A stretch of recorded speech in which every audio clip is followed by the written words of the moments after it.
हमारी आज की स्टोरी का नाम है द क्लेवर हेयर। क्लेवर को हिंदी में कहते हैं चतुर या चालाक। हेयर को हिंदी में कहते हैं खरगोश। चतुर खरगोश या चालाक खरगोश। There lived a lion in a jungle. Full stop. देखिए देयर से लेकर के जंगल तक हमारा किस टेंस का सेंटेंस है? पास्ट इंडेफिनिट टेंस का सेंटेंस है। कैसे पता चला? क्योंकि यहाँ सब्जेक्ट के बाद क्या आ रहा है? मेन वर्ब की सेकंड फॉर्म आ रही है। सब्जेक्ट क्या है? देयर। इसके बाद मेन वर्ब क्या है? हमारी लिव। इसकी सेकंड फॉर्म है लिव्ड। तो देयर से लेकर के जंगल तक का जब हिंदी में अनुवाद करेंगे तो आखिरी में या तो ताता तीती तेथे या आ या ई या ए आएगा। आ ई ए की मात्राएं भी आ सकती हैं। लिफ्ट का मतलब होता है रहना। ए को हिंदी में कहते हैं एक। लॉयन को हिंदी में कहते हैं शेर। इनका मतलब हिंदी में होता है में। ए का मतलब होता है एक। जंगल को हिंदी में कहते हैं जंगल। एक जंगल में एक शेर रहता था। देखिए आखिरी में ताथा आ गया। Every morning an animal used to go for his feast. Full stop. देखिए एवरी का मतलब होता है प्रत्येक। मॉर्निंग को कहते हैं सुबह। एन एनिमल मतलब एक जानवर। यूज टू का उपयोग हम लोग तब करते हैं जब कोई पास्ट की घटना हो और वो क्या हो? रोज होती हो, प्रत्येक दिन होती हो, एक नियम की तरह होती हो, वहां पर हम लोग यूज टू का उपयोग करते हैं।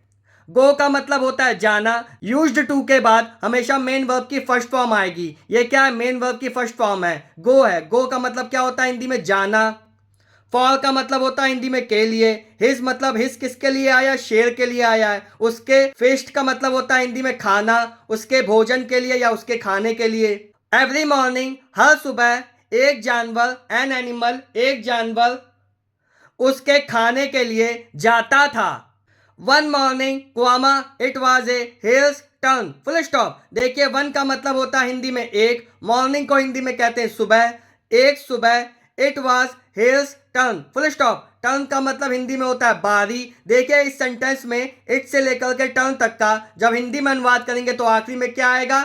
था आएगा या थी आएगा। क्यों? क्योंकि यहाँ वाज हेल्पिंग वर्ब लगी है। वाज किसकी हेल्पिंग वर्ब होती है? पास्ट टेंस की। तो जब कभी भी सेंटेंस में आपको वाज दिख जाए तो उसका हिंदी में जब अनुवाद करेंगे तो आखिरी में या तो था आएगा, थी आएगा, थे आएगा। याद रखिएगा। इट का मतलब होता है उसकी। ए का मतलब हिंदी में होता है एक। हेयर्स का मतलब होता है खरगोश की। टर्न का मतलब होता है बारी। One morning it was hairs turn. Full stop. एक सुबह खरगोश की बारी थी। देखिए आखिरी में थी आ गया।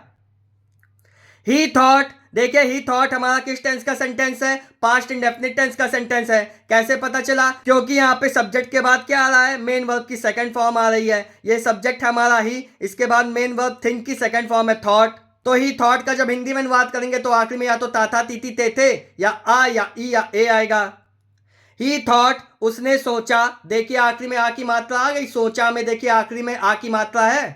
Comma inverted comma start. The lion has already eaten up many animals. Full stop. देखिए दा से लेकर के एनिमल्स तक हमारा किस टेंस का सेंटेंस है? प्रेजेंट परफेक्ट टेंस का सेंटेंस है। कैसे पता चला? क्योंकि यहाँ पे स्ट्रक्चर क्या है? हमारा सब्जेक्ट है। सब्जेक्ट है द लॉयन। उसके बाद हैज आ रहा है और प्रेजेंट परफेक्ट टेंस में हैज या हैव हेल्पिंग वर्ब यूज होती है। उसके बाद देखिए मेन वर्ब की थर्ड फॉर्म आ रही है। प्रेजेंट परफेक्ट टेंस में सब्जेक्ट आता है। उसके बाद हैज हैव आता है। अगर सब्जेक्ट हमारा सिंगुलर होगा, एक वचन होगा तो हैज आएगा, और सब्जेक्ट हमारा प्लूरल होगा, बहुवचन होगा तो हैव आता है। उसके बाद क्या आता है? हैज हैव के बाद उसके बाद मेन वर्ब की थर्ड फॉर्म आती है। उसके बाद ऑब्जेक्ट आता है। तो जब भी कोई प्रेजेंट परफेक्ट टेंस का सेंटेंस होगा तो जब उसका हिंदी में अनुवाद करेंगे तो आखिरी में या तो चुका है, चुकी है, चुके हैं आएगा, लिया है, दिया है, किया है, ये सब आता है। किसके हिसाब से? हमारे सेंटेंस के अकॉर्डिंग आएगा। ऑलरेडी का मतलब होता है हिंदी में पहले से। ईटन का मतलब होता है खाना। ये ईट की थर्ड फॉर्म है ईटन। मैनी का मतलब होता है बहुत। एनिमल्स को हिंदी में कहते हैं जानवर। शेर ने पहले से कई जानवरों को खा लिया है। देखिए आखिरी में लिया है आ गया। तो ये हमारा किस टेंस का सेंटेंस हो गया? प्रेजेंट परफेक्ट टेंस का सेंटेंस हो गया। None has yet taught him a lesson. Full stop. देखिए नन से लेकर के लेसन तक ये भी हमारा किस टेंस का सेंटेंस है? प्रेजेंट परफेक्ट टेंस का सेंटेंस है। क्योंकि यहाँ पे देखिए हैज आ रहा है, उसके बाद मेन वर्ब की थर्ड फॉर्म आ रही है। तो नन से लेकर के लेसन तक का जब हिंदी में अनुवाद करेंगे तो आखिरी में चुका है, चुकी है, चुके हैं आएगा, या दिया है, किया है, लिया है, इस टाइप का आखिरी में आएगा। नन को हिंदी में कहते हैं कोई नहीं। येट को हिंदी में कहते हैं अभी तक। टॉट का मतलब होता है पढ़ाना या सिखाना, हिम का मतलब उसको, उसको किसको, शेर को, ए का मतलब होता है हिंदी में एक, लेसन का मतलब होता है पाठ या सबक। देखिए लेसन के कई मतलब होते हैं। जब हम लोग पाठ पढ़ते हैं किताब का तो वहां पे लेसन होगा, जब हम लोग जिंदगी में कोई सबक सीखते हैं तो वो भी लेसन कहलाता है। आया समझ में? अभी तक उसे किसी ने सबक नहीं सिखाया है। देखिए आखिरी में आया है, आ गया। I'll do something to punish him, full stop. देखिए आई से लेकर के हिम तक का जब हिंदी में अनुवाद करेंगे तो आखिरी में क्या आएगा, गा गी गे आएगा। क्यों? क्योंकि ये हमारा किस टेंस का सेंटेंस है, फ्यूचर इंडेफिनिट टेंस का सेंटेंस है। ये शॉर्ट में लिखा है, इसको फुल ऐसे लिखते हैं हम लोग। ये क्या है यहाँ पे, आई विल, आई शैल, आई के साथ शैल लगता है, आई शैल को शॉर्ट फॉर्म में लिख दिया है, I do something to punish him. देखिए फ्यूचर इंडेफिनिट टेंस का स्ट्रक्चर कैसा होता है, सबसे पहले सब्जेक्ट आएगा, सब्जेक्ट के बाद विल या शैल आएगा, उसके बाद मेन वर्ब की फर्स्ट फॉर्म आएगी, उसके बाद ऑब्जेक्ट आएगा। आई को हिंदी में कहते हैं मैं, डू का मतलब होता है करना, समथिंग को हिंदी में कहते हैं कुछ, पनिश का मतलब होता है हिंदी में सजा देना, हिम का मतलब उसको। तो आई से लेकर के हिम तक का जब हिंदी में अनुवाद करेंगे तो आखिरी में गा गी गे आएगा। क्यों? क्योंकि फ्यूचर इंडेफिनिट टेंस के हिंदी सेंटेंस की पहचान यही होती है कि उसके आखिरी में गा गी गे आता है। मैं उसे सजा देने के लिए कुछ करूंगा। देखिए आखिरी में गा आ गया। Till noon the hare didn't reach the lion's cave, full stop. Till का मतलब होता है तक, नून को हिंदी में कहते हैं दोपहर, हेयर को हिंदी में कहते हैं खरगोश, डिडंट रीच का मतलब होता है पहुंचना, लॉयंस केव, लॉयंस का मतलब होता है शेर की, केव को हिंदी में कहते हैं गुफा, शेर की गुफा। टिल नून दोपहर तक। देखिए दा से लेकर के केव तक का जब हिंदी में अनुवाद करेंगे तो आखिरी में ताथा तीती ते थे या आ या ई या ए आएगा। क्यों? क्योंकि ये हमारा किस टेंस का सेंटेंस है, दा से लेकर के केव तक, ये हमारा पास्ट इंडेफिनिट टेंस का सेंटेंस है। कैसे पता चला? क्योंकि यहाँ पे देखिए सब्जेक्ट क्या है, द हेयर, उसके बाद डिड आ रहा है, उसके बाद नॉट आ रहा है। ये हमारा पास्ट इंडेफिनिट टेंस का सेंटेंस तो है, पर उसमें भी किस टाइप का है, नेगेटिव टाइप का है। डिड किसकी हेल्पिंग वर्ब होती है, पास्ट इंडेफिनिट टेंस की हेल्पिंग वर्ब होती है। इसलिए दा से लेकर के केव तक का जब हिंदी में अनुवाद करेंगे तो आखिरी में क्या आएगा, ताथा तीती ते थे या आ या ई या ए आएगा। रीच का मतलब होता है पहुंचना, लॉयंस केव मतलब शेर की गुफा, एव को हिंदी में कहते हैं गुफा। दोपहर तक खरगोश शेर की गुफा में नहीं पहुंचा। देखिए आखिरी में आ की मात्रा आ गई, इसलिए कौन सा टेंस है हमारा, पास्ट इंडेफिनिट टेंस है। The lion felt very hungry, full stop. देखिए दा से लेकर के हंग्री तक हमारा किस टेंस का सेंटेंस है, पास्ट इंडेफिनिट टेंस का सेंटेंस है। कैसे पता चला? क्योंकि यहाँ सब्जेक्ट है द लॉयन, उसके बाद मेन वर्ब की सेकंड फॉर्म आ रही है, ये फील की सेकंड फॉर्म है फेल्ट, फील का मतलब होता है महसूस करना। वेरी को हिंदी में कहते हैं बहुत, हंग्री को हिंदी में कहते हैं भूखा, शेर को बहुत भूख लगी थी। देखिए आखिरी में एक ही मात्रा आ गई। When the hare reached their Kwama, he asked angrily. When से लेकर के देयर तक और ही से लेकर के एंग्रीली तक ये दोनों हमारे किस टेंस के सेंटेंस है, पास्ट इंडेफिनिट टेंस के सेंटेंस है। कैसे पता चला? क्योंकि यहाँ पे देखिए हेयर के बाद सब्जेक्ट के बाद क्या आ रहा है, रीच की सेकंड फॉर्म आ रही है, रीच्ड, और यहाँ पे सब्जेक्ट ही के बाद क्या आ रहा है, मेन वर्ब की सेकंड फॉर्म आ रही है, ये आस्क की सेकंड फॉर्म है, आस्क्ड। तो इन दोनों का जब हिंदी में अनुवाद करेंगे तो आखिरी में ताथा तीती ते थे या आ या ई या ए आएगा।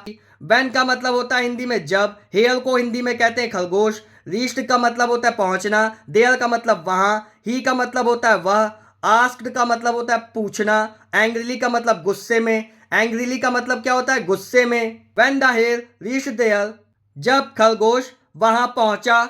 देखिए आखिरी में आ की मात्रा आ गई, ही आस्क्ड एंग्रीली, तो उसने गुस्से में पूछा। देखिए यहां पे भी आखिरी में आ गया। Comma inverted comma start, why are you so late, question mark inverted comma close. देखिए वाई से लेकर के लेट तक का हिंदी में जब अनुवाद करेंगे तो आखिरी में है आएगा, हूं आएगा, हो आएगा। क्यों? क्योंकि यहाँ पे देखिए आर हेल्पिंग वर्ब लगी हुई है, आर हमारी प्रेजेंट टेंस की हेल्पिंग वर्ब होती है। वाई का मतलब होता है हिंदी में क्यों, यू का मतलब होता है तुम, लेट को हिंदी में कहते हैं देर, तुम इतनी देर से या तुम इतने विलंब से क्यों आए हो। देखिए आखिरी में हो आ गया। Inverted comma start, sir inverted comma close, comma said the hare, full stop. देखिए हेयर को हिंदी में कहते हैं खरगोश, सेट का मतलब होता है कहना या कहा, इन्वर्टेड कॉमा सर, सर को हिंदी में कहते हैं महोदय, सैड द हेयर, खरगोश ने कहा, सर महोदय, inverted comma start, another lion met me on the way, full stop. Another को हिंदी में कहते हैं दूसरा, लॉयन को हिंदी में कहते हैं शेर। देखिए ये मीट की सेकंड फॉर्म है मेट। मी को हिंदी में कहते हैं मुझसे या मुझे, ऑन का मतलब पर, वे को हिंदी में कहते हैं रास्ता, रास्ते पर, ऑन द वे, रास्ते पर। देखिए अनदर से लेकर के वे तक का हिंदी में अनुवाद करेंगे तो आखिरी में ताथा तीती तेथे या आ या ई या ए आएगा। क्यों? क्योंकि हमारा किस टेंस का सेंटेंस है? पास्ट इंडेफिनिट टेंस का सेंटेंस है। देखिए सब्जेक्ट के बाद क्या आ रहा है? मेन वर्ब की सेकंड फॉर्म आ रही है। ये मीट की सेकंड फॉर्म है मेट। इसका मतलब होता है हिंदी में मिलना। Another lion met me on the way, रास्ते में मुझे एक दूसरा शेर मिला। देखिए आखिरी में आ की मात्रा आ गई। He let me come here after I promise to return, full stop, inverted comma close. He का मतलब होता है वह, मी को हिंदी में कहते हैं मैं, कम का मतलब होता है हिंदी में आना, हियर का मतलब यहाँ, आफ्टर का मतलब हिंदी में होता है बाद, आई का मतलब मैं, प्रॉमिस्ड का मतलब हिंदी में होता है वादा करना, रिटर्न का मतलब होता है वापस। रिटर्न का मतलब क्या होता है हिंदी में? वापस। देखिए आई से लेकर के रिटर्न तक ये हमारा किस टेंस का सेंटेंस है? पास्ट इंडेफिनिट टेंस का सेंटेंस है। कैसे पता चला? क्योंकि यहाँ पे देखिए सब्जेक्ट के बाद क्या आ रहा है? मेन वर्ब की सेकंड फॉर्म आ रही है। सब्जेक्ट है आई, इसके बाद प्रॉमिस की सेकंड फॉर्म लगी है प्रॉमिस्ड। तो आई से लेकर के रिटर्न तक का जब हिंदी में अनुवाद करेंगे तो आखिरी में ताता तीती तेथे या आ या ई या ए आएगा। ही लेट मी कम हियर, उसने मुझे यहां आने दिया। After I promised to return, full stop, उसने मुझे वापस आने का वादा करने के बाद यहां आने दिया। देखिए आखिरी में आ गया। इन्वर्टेड कॉमा स्टार्ट, वो इज दैट, क्वेश्चन मार्क। वो को हिंदी में कहते हैं कौन, दैट का मतलब वह। देखिए वो से लेकर के दैट तक का जब हिंदी में अनुवाद करेंगे तो आखिरी में क्या आएगा? है आएगा। क्यों? क्योंकि यहाँ इज हेल्पिंग वर्ब लगी हुई है। इज किसकी हेल्पिंग वर्ब होती है? प्रेजेंट टेंस की। तो जब भी आपको किसी सेंटेंस में इज दिख जाए तो याद रखिएगा उसका जब हिंदी में अनुवाद करेंगे तो आखिरी में है आएगा। वो इज दैट, वह कौन है। कम, कम को हिंदी में कहते हैं आओ, आओ। Show me that lion, full stop. Show का मतलब होता है दिखाना, मी का मतलब होता है हिंदी में मुझे, दैट का मतलब उस, लॉयन को हिंदी में कहते हैं शेर। आओ मुझे उस शेर को दिखाओ। I kill him first, full stop. देखिए यहाँ पे शॉर्ट फॉर्म है, इसको क्या लिखेंगे हम लोग? I shall kill him first, full stop. First का मतलब होता है पहले, हिम का मतलब उसको, किल का मतलब होता है हत्या करना या मारना। देखिए आई से लेकर के फर्स्ट तक का जब हिंदी में अनुवाद करेंगे तो आखिरी में क्या आएगा? गा गी गे आएगा। क्यों? क्योंकि ये कौन सा टेंस है? हमारा फ्यूचर इंडेफिनिट टेंस है। कैसे पता चला? क्योंकि फ्यूचर इंडेफिनिट टेंस का स्ट्रक्चर कैसा होता है? सबसे पहले सब्जेक्ट आता है। सब्जेक्ट क्या हमारा? आई, उसके बाद विल या शैल में कोई आता है, आई वी के साथ शैल लगता है तो यहाँ पे शैल लगा है। उसके बाद मेन वर्ब की फर्स्ट फॉर्म आती है। देखिए मेन वर्ब की फर्स्ट फॉर्म है किल, इसका मतलब क्या होता है? मारना या हत्या करना। मैं पहले उसे मारूंगा। देखिए आखिरी में कहा गया। Sad the lion angrily, full stop. Lion को हिंदी में कहते हैं शेर। सैड का मतलब होता है हिंदी में कहना या कहा। एंग्रीली का मतलब होता है गुस्से में। एंग्रीली का मतलब हिंदी में क्या होता है? गुस्से में। शेर ने गुस्से में कहा। वो इज दैट, क्वेश्चन मार्क, वह कौन है। Come show me that lion, आओ मुझे उस शेर को दिखाओ। The hare took the lion to a well, full stop. Well को हिंदी में कहते हैं कुआं, ए को कहते हैं एक कुआं। लॉयन को हिंदी में कहते हैं शेर। ये टुक है, ये क्या है? टेक की सेकंड फॉर्म है। टेक की सेकंड फॉर्म है टुक, इसका मतलब होता है लेना या ले जाना। हेयर को हिंदी में कहते हैं खरगोश। देखिए दा से लेकर के वेल तक का जब हिंदी में अनुवाद करेंगे तो आखिरी में क्या आएगा? ताथा तीती तेथे या आ या ई या ए आएगा। आ ई ए की मात्राएं आएंगी। क्यों? क्योंकि दा से लेकर के वेल तक हमारा किस टेंस का सेंटेंस है? पास्ट इंडेफिनिट टेंस का सेंटेंस है। कैसे पता चला? क्योंकि यहाँ सब्जेक्ट क्या है? दा हेयर, उसके बाद मेन वर्ब की सेकंड फॉर्म आ रही है हमारी। ये टेक की सेकंड फॉर्म है टुक। खरगोश शेर को एक कुएं के पास ले गया। देखिए आखिरी में आ की मात्रा आ गई। गया में आखिरी में आ की मात्रा आ रही है, आ। Inverted comma start, that lion lives in this well, inverted comma close. देखिए दैट से लेकर के वेल तक हमारा किस टेंस का सेंटेंस है? प्रेजेंट इंडेफिनिट टेंस का सेंटेंस है। कैसे पता चला? क्योंकि यहाँ पे देखिए सब्जेक्ट के बाद क्या मेन वर्ब की फर्स्ट फॉर्म आ रही है और उसमें एस लगा हुआ है। लिव का मतलब होता है रहना, इसमें देखिए एस लगा हुआ है। हम लोग जानते हैं प्रेजेंट इंडेफिनिट टेंस के हिंदी सेंटेंस में आखिरी में क्या आता है? ता है, ती है, ते हैं आता है। तो दैट से लेकर के वेल तक का जब हिंदी में अनुवाद करेंगे तो आखिरी में ता है, ती है, ते हैं आएगा। दैट का मतलब होता है वो, लॉयन को हिंदी में कहते हैं शेर, लिव्स का मतलब होता है रहना, इन का मतलब में, दिस मतलब इस, वेल को हिंदी में कहते हैं कुआं, वह शेर इस कुएं में रहता है। देखिए आखिरी में ता है आ गया। Mama the hell said, full stop. Hell को हिंदी में कहते हैं खरगोश, सैड को हिंदी में कहते हैं कहना या कहा। खरगोश ने कहा the lion saw into the well, full stop. देखिए दा से लेकर के वेल तक हमारा पास्ट इंडेफिनिट टेंस का सेंटेंस है। कैसे पता चला? क्योंकि यहाँ पे सब्जेक्ट के बाद क्या आ रहा है? मेन वर्ब की सेकंड फॉर्म आ रही है। यहाँ क्या है? द लॉयन हमारा सब्जेक्ट, उसके बाद ये सी की सेकंड फॉर्म है सॉ। तो दा से लेकर के वेल तक का जब हिंदी में अनुवाद करेंगे तो आखिरी में ता था ती ते या आ या ई या ए आएगा। लॉयन को हिंदी में कहते हैं शेर, सौ का मतलब होता है देखना, वेल को हिंदी में कहते हैं कुआं। देखिए जब हम लोग बाहर से किसी गहरी चीज में देखेंगे तो वहां पे हम लोग क्या लगाते हैं? इनटू लगाते हैं। याद रखिएगा, जब हम लोग बाहर से किसी गहरी चीज में झांकेंगे या देखेंगे तो वहां पे इनटू लगाते हैं। यहाँ पे कुआं गहरी चीज है और शेर बाहर से देख रहा है तो यहाँ पे तभी इनटू लगा है। शेर ने कुएं में देखा। देखिए आखिरी में आ की मात्रा आ गई तो ये हमारा कौन सा टेंस है? पास्ट इंडेफिनिट टेंस का सेंटेंस है। सीइंग हिज रिफ्लेक्शन कॉमा ही थॉट। सीइंग का मतलब होता है देखकर। सीइंग का मतलब क्या होता है? देखकर। ये सी की फर्स्ट फॉर्म में क्या लगा है? आईएनजी लगा है। इसका मतलब क्या? सी का मतलब होता है देखना और सीइंग का मतलब होता है देखकर। हिज का मतलब उसकी, रिफ्लेक्शन को हिंदी में कहते हैं प्रतिबिंब या परछाई।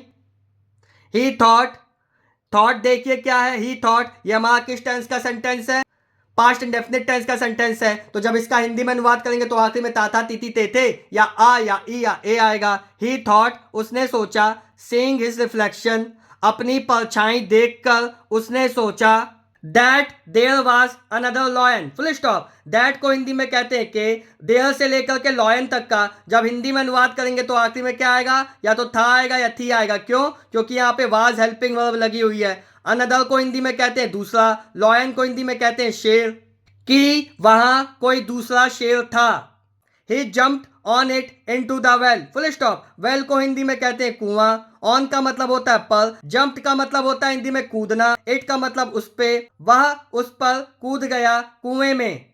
सून ही वाज ड्रोन्ड, फुल स्टॉप। देखिए सून का मतलब हिंदी में होता है जल्दी ही से लेकर के ड्रोन्ड तक का जब हिंदी में अनुवाद करेंगे तो आखिरी में था आएगा या थी आएगा। क्यों? क्योंकि यहाँ पे वाज हेल्पिंग वर्ब लगी है। वाज हमारी पास्ट टेंस की हेल्पिंग वर्ब होती है।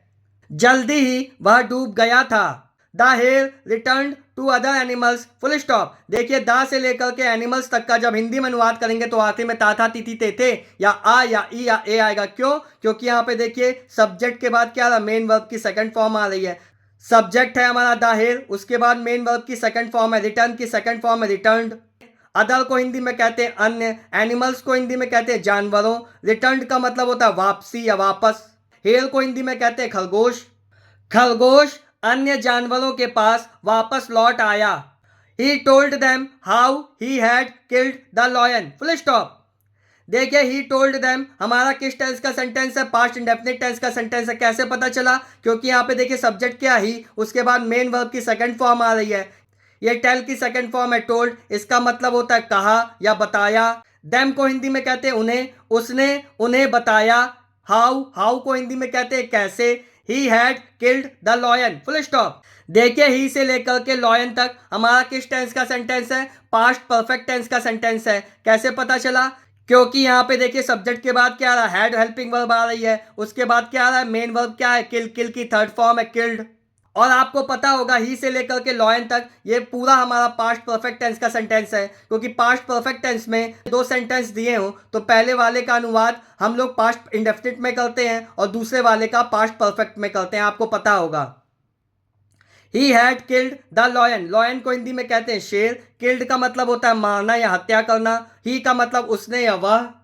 ही टोल्ड देम हाउ, उसने उन्हें बताया कि कैसे उसने शेर को मारा था। Everyone was happy, full stop. देखिए एवरीवन को हिंदी में कहते हैं हर कोई या सभी। हैप्पी को हिंदी में कहते हैं खुश। देखिए एवरीवन से लेकर के हैप्पी तक का जब हिंदी में अनुवाद करेंगे तो आखिरी में या तो था आएगा या थी आएगा। कैसे पता चला? क्योंकि यहाँ वाज हेल्पिंग वर्ब लगी है। वाज किसकी हेल्पिंग वर्ब होती है? पास्ट टेंस की। जब भी किसी सेंटेंस में आपको वाज दिख जाए तो उसका जब हिंदी में अनुवाद करेंगे तो आखिरी में था थी थे आएगा, याद रखिएगा।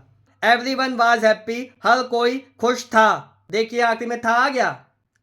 तो स्टूडेंट्स, अगर आपको वीडियो अच्छा लगा हो या कुछ नया सीखने को मिला हो तो चैनल को सब्सक्राइब कीजिएगा, वीडियो को लाइक कीजिएगा। Thank you.